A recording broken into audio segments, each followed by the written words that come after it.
कितने देर से बैठे हैं? 50 मिनट हो गए।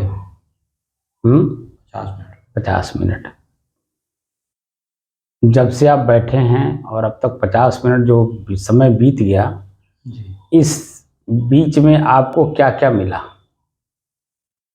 अब इस बीच में साहब हमको जो है पसीना हो रहा है, गर्मी लग रही है, तो क्या और शांति है कोई इसका। शरीर में हो रहा है? जी, शरीर में हो रहा है, मुझे कुछ नहीं हो रहा। मन में आपके क्या हो रहा है? कुछ नहीं, मन बिल्कुल शांत है। व्याकुल है? कुछ नहीं है। बेचैन है? कुछ नहीं है। अंदर से अकुलाहट है? कुछ नहीं। नहीं। और यही 4-5 दिन पहले? हाँ, घबराहट थी, मतलब परेशानी थी, अकुलाहट थी। अब सिर्फ शरीर तक रह गया। जी। ठीक है ना? जी। अब बात समझ में आ रही है? जी, आ रही है। जब तक हम उस चौराहे पे ना पहुंचे जी। तब तक उस चौराहे का हमें ज्ञान क्या होगा? जी, सही है साहब। जी। अब देख रहे होंगे कि चौराहे पे पहुंच रहे हैं, जी। तो शरीर में पसीना हो रहा है, ताप लग रहा है, दर्द महसूस हो रहा है, लेकिन ये लग रहा कि मेरे से अलग है। जी। जी। अब एकदम स्पष्ट हो रहा है ना? जी। तो वो सब कुछ मेरे शरीर में है, ना कि मेरे अंदर। हाँ, शरीर में हो रहा है। शरीर में हो रहा है। तो अब साफ साफ मालूम हो रहा कि शरीर, साधन और मैं, जी। यानी पसीना, शरीर और मैं, जी। व्याकुलता, मन और मैं, जी। साफ साफ मालूम हो रहा ना? जी, साफ साफ हो रहा है। एकदम स्पष्ट मालूम हो रहा है। जी।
अपने ही चंचल मन को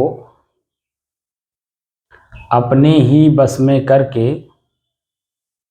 एकाग्रता, स्थिरता एवं स्वयं अपने आप में शांति का अनुभव करने के बाद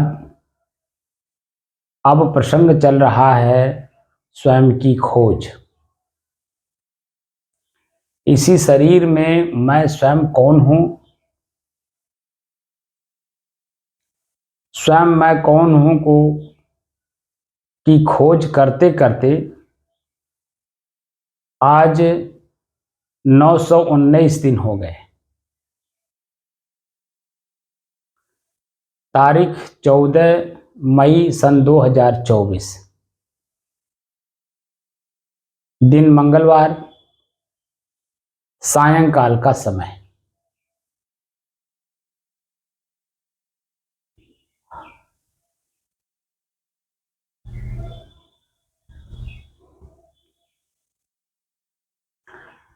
अब देख रहे होंगे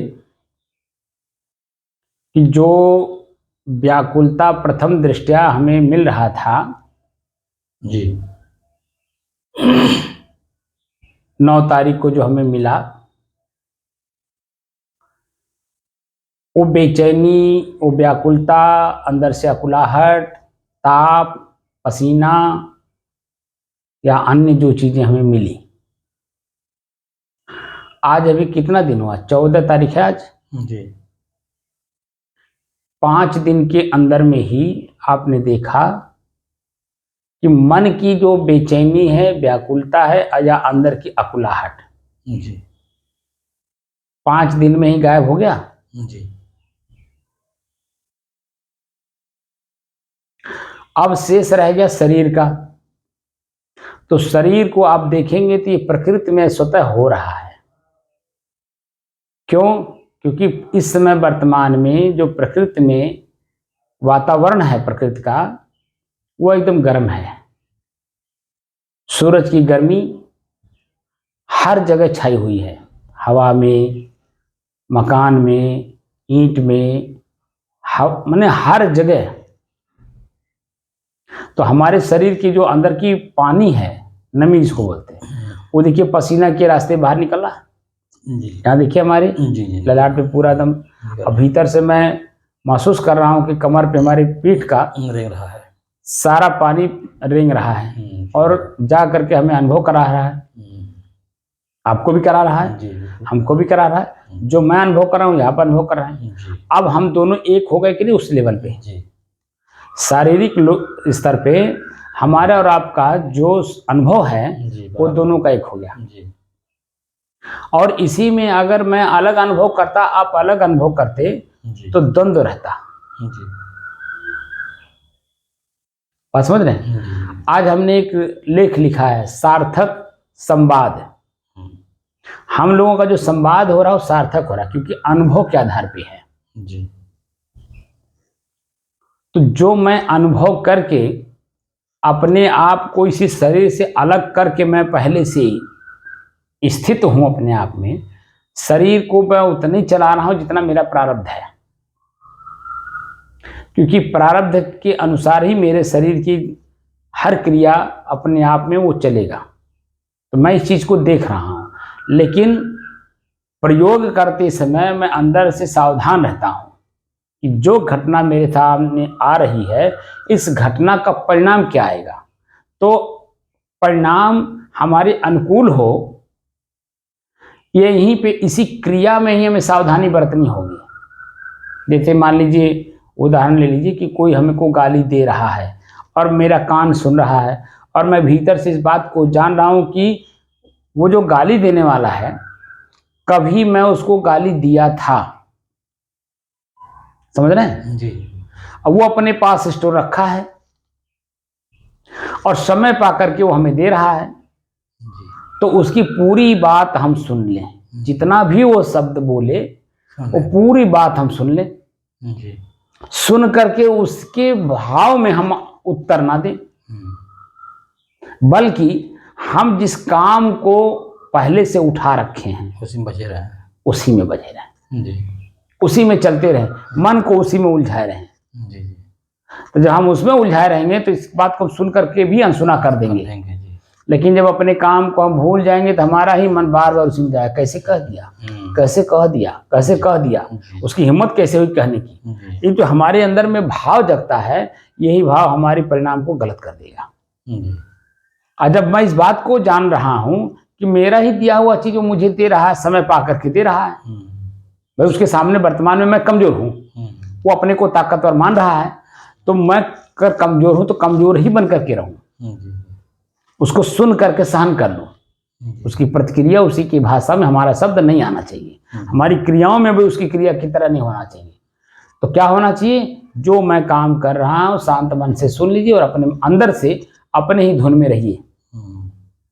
एक समय ऐसा आएगा, वही व्यक्ति एक तत्काल में नहीं आएगा वो, लेकिन वो कुछ समय लगेगा। और जब उसके मन की सारी पीड़ा जो है वो जब निकल जाएगा, तो वही आपका अपना भक्त हो जाएगा, वही व्यक्ति ही आपका भक्त हो जाएगा। लेकिन समय के पहले नहीं होगा, समय का इंतजार आपको खुद करना होगा, और समय के इंतजार में बातें बन जाएगी। तो दोनों की भावनाएं एक हो जाएंगी, क्योंकि आपने अपने काम में मन को लगाए रखा, उसने जो कुछ दिया आपको उसको आपने लिया नहीं। तो उसके मन में अपने नई तरोताजगी, एक जो गंदगी है निकल जाने के बाद, जैसे कपड़े में गंदगी लग जाती है तो हम क्या करते हैं, निकालते हैं रगड़ रगड़ करके, और जब निकल जाता तो हमारा ही मन कैसा लगता है, फिर उसी कपड़े को फिर दोबारा पहनते हैं, पहनते नहीं पहनते हैं। ऐसे ही फिर जैसे ही उसके विचारों में शुद्धता आएगी, विचार उसके गंदे निकल जाएंगे, तो अपने आप उसके अंदर में चेतना आएगी, अरे मैं तो इनको क्या क्या कह दिया। जी मुझे उस जोश में मुझे खुद ही अभी होश में नहीं हूं मैं जी कि मैं क्या क्या बोला। लेकिन धन्य है वो व्यक्ति, मेरे एक भी शब्द का प्रतिक्रिया नहीं दिया। यही से उसका विचार बदलता है। और अगर आप दिन प्रतिदिन अपने काम में लगे हैं और उसके पूर्व का जो कर्म उसने किया है उस कर्म में जरा सा भी आप ध्यान नहीं दिए, लेकिन वो तो ध्यान दे रहा है ना। जी तो करेगा वो ध्यान दे रहा है, ऐसा नहीं है कि आप नहीं ध्यान दे रहे तो वो नहीं दे रहा, वो ध्यान देता है। और अंत में जाकर के वही जो है मित्रता हो जाती है, जी संबंध हो जाते हैं, क्योंकि दोनों एक हो जाते हैं, क्योंकि दोनों की विचारधारा एक हो गई, क्योंकि गंदगी निकल गई। जी लेकिन गंदगी नहीं निकालेंगे तो क्या होगा? विवाद बढ़ेगा। विवाद बढ़ेगा। विवाद बढ़ेगा तो क्या होगा? कहाँ तक जाएगा कौन पता है। इसलिए संवाद अच्छी करनी चाहिए। जीवन जो हम लोगों को मिला थोड़ा बहुत, उसका सार्थक उपयोग करना है। इसीलिए अपने शरीर के सारे क्रियाओं को अपने बस में करना है जी, क्योंकि शरीर मैं नहीं हूँ, शरीर मेरा है, न कि मैं हूँ। ये शरीर ही मैं नहीं हूँ, ये शरीर मेरा है। और मेरा है तो मतलब मेरे से अलग है, और अलग है तो किसका है? किसी कंपनी का है।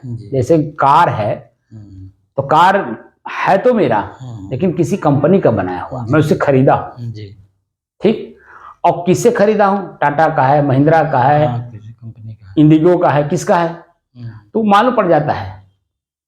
तो ड्राइवर भी उसी तरह से गाड़ी ड्राइव करता है, तो कंपनी वाला भी अपनी जगह पे सुखी रहता है, गाड़ी भी सुखी रहती है, ड्राइवर भी। उस गाड़ी के अंदर में अन्य बैठ करके जो आनंद ले रहे थे, सवारी जिसको बोलते हैं, वो लोग भी उसका आनंद लेते हैं। क्यों? क्योंकि ड्राइवर उस गाड़ी का बड़ा अच्छा है।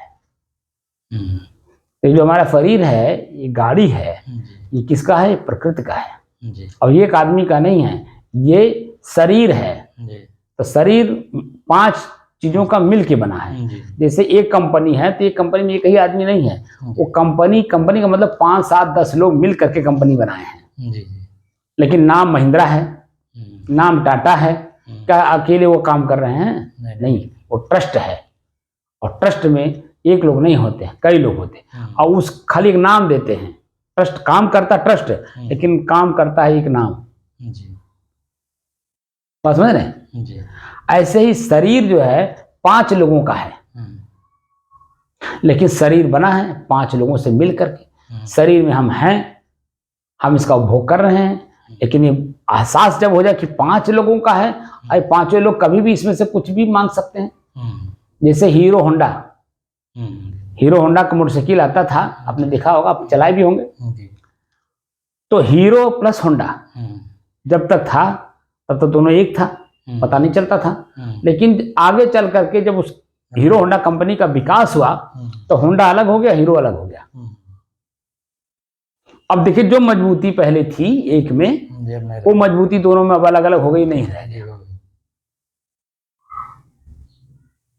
तो होंडा वाले ने कहा कि भाई मेरा शेयर दे दो, वो अपना शेयर दे दिया, अलग हो गया, वो हल्का हो गया। हीरो वाला जो अपना शेयर अलग ले लिया, वो अपनी जगह पे मजबूत है। हीरो की गाड़ियां रोड पे ज्यादा देखेंगे आप। तो हीरो होंडा के नाम से साहब ये भी मतलब ज्यादा चल रहा है कि भले हीरो नाम है, लेकिन आभास हीरो होंडा की नहीं, नाम ही से नहीं, उसका काम भी अच्छा है। काम भी अच्छा है, गाड़ी के चिपक कर चलती है, आराम से चलती है, उसका एक्सीडेंट कम होता है, मार्केट वैल्यू उसकी अच्छी है, आधी रात को बेच लीजिए अच्छे दाम में। तमाम चीजें है ना, हर देखिए, हम आप भी जो है समझदार हैं, कोई भी काम करते हैं देख कर करते हैं, जान कर करते हैं, समझ कर करते हैं। हम ऐसे नहीं किसी को हीरो बना देंगे। इसीलिए जो हमारे शरीर में 5 तत्व हैं, समय से अपना अपना अगर अलग अलग करने लगे, जैसे हमारा जो सर हिलता, क्यों हिलता है? क्या कारण है?